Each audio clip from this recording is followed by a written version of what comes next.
To wrap this series up, I'm going to show you 3 hidden features in Lumion that will ignite your workflow. Let's polish this scene with materials, objects, and effects that have already been sorted. The techniques I'm about to show you are advanced and open up a world of efficiency with libraries, presets, and sharing work with your team. Let's get to it. Okay, let's head back over to build mode and take a look at our materials. Now, of course, in Lumion, there is no shortage of fantastic materials. We could go to like our various materials and we have 3D grass. We can choose from all these different like 3D grass patterns of circular or row grass. You can double click on any of these materials.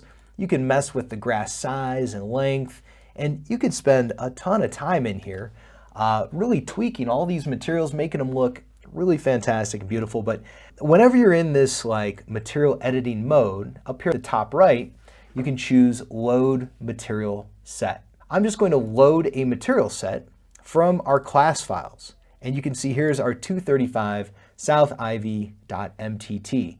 That is a Lumion material set. And I'll choose open.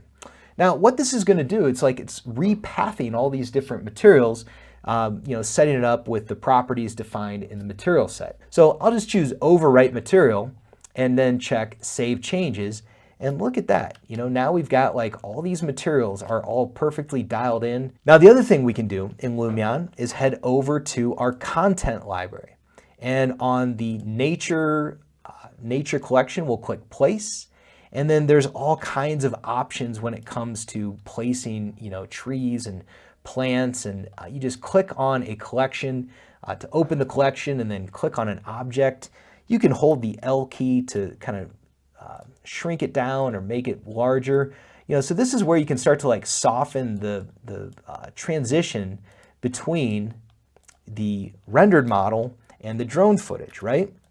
Okay, so I don't want to get into making a tutorial, another tutorial about placing objects in Lumion. What I want to talk about is just how you could have a colleague, do all of this entouraging and landscaping. You can have someone else do all this work, and then you can merge the files. So check this out. I'll go to save and load projects, and then we'll go to load, and then I'll choose merge project. All right, we're going to merge the MBLS12, that's our class files, within our class files folder, and I'll choose open.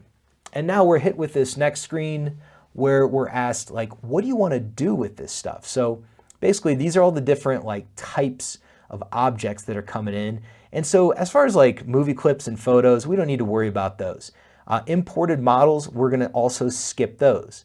When it comes to our content library, I'd say that we should probably just remove what's in the current project and add the models from the Lumion. And then same thing, like I just kind of haphazardly place those plants. We're going to remove what we have in here and then just add what's in the other. The other option is to just kind of bring them in on top of what we have. So we'll say we're just going to merge those in, and let's start the merge and check this out. Bam, just like that. All of our landscape objects dump in here. So like I said, if you've got like a team member who's really good at like entouraging and landscaping, or maybe they're not real savvy with like, all the other areas of Lumion, but you just need somebody to kind of take the time to carefully place all these objects. Well, they can open the file and do that, and then kind of save it out as like a reference for just a moment or a temp file, and then you merge it when you're ready. So they say, hey, I'm done, merge it, and then trash the file. Super slick. All right, so now let's head over into our movie mode again. And then, remember where we're at here. So if I just kind of drag the clip, check it out. We've got our tree happening there. It's kind of blocking. We've got all these extra landscape objects that are kind of softening that. Remember I commented on that tree. We got those shrubs going. So this is going to be really cool, but honestly, it doesn't look that great. So again, if you have somebody on your team that is really, skilled with setting up these effect stacks, or perhaps you've already, rendered a project and you have a series of effects that you like, well, save it as an effect list. I believe that's what we're calling these now. We can go to the folder and we can choose load effect list. I'll click load effect list, And then just like we did before from our class files, here's our Brightman Designs Daytime Overcast Realistic. I'll choose open, and just like that, we've got, like, this thing is just really coming to life. So what we're gonna do now is we're gonna render out this clip. We'll render this guy out, and we're gonna choose a good quality so that we're getting our anti-aliasing in there. We're gonna go with 30 frames per second, and we're gonna go with full HD. I'll save that to my desktop temp folder, and this time I'm gonna call it our final, and let's let that one run.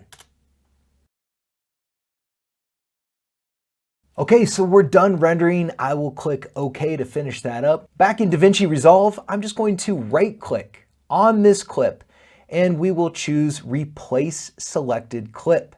I'll navigate to my desktop temp folder, and here you can see we have our Ivy Street final. I'll double-click on that, and let's see what we've got. Our keying for the blue screen needs a little bit of adjusting, so I'll just head over to my Color tab, and I will click on the qualifier, and then let's just select that again, and then kind of adjust once more. It actually looks really pretty good, just for, you know, kind of tweaking that shade of blue. And I'll tell you what, let's just render this thing out and take one final look. I'll go to the Deliver tab, and we're going to set this up to deliver pretty much just a YouTube video. It's gonna be just fine for this. And I'll call this our Ivy Street final. And we're going to send this to our desktop temp again, like that. And we'll save it. And we're going to add to render queue. And then we're going to click render all. All right, here it comes, our house under construction. And then we overlay our design. Not too shabby. I mean, we got the trees pretty well lined up. The color, you know, we could spend a little bit more time, but I mean, that's a pretty convincing overlay. I mean, we've kind of nailed the perspective. You know, again, the color keying, we could certainly spend more time on that, but no big deal. I think that was a true success. Finally, you have a reason to buy that drone you've always wanted. Go for it. I appreciate you sticking with me through these advanced tutorials. If you're hungry for more, check out the Lumion blog for all the latest, or keep binging on this Lumion channel and follow me to our latest upload. I'll see you next time.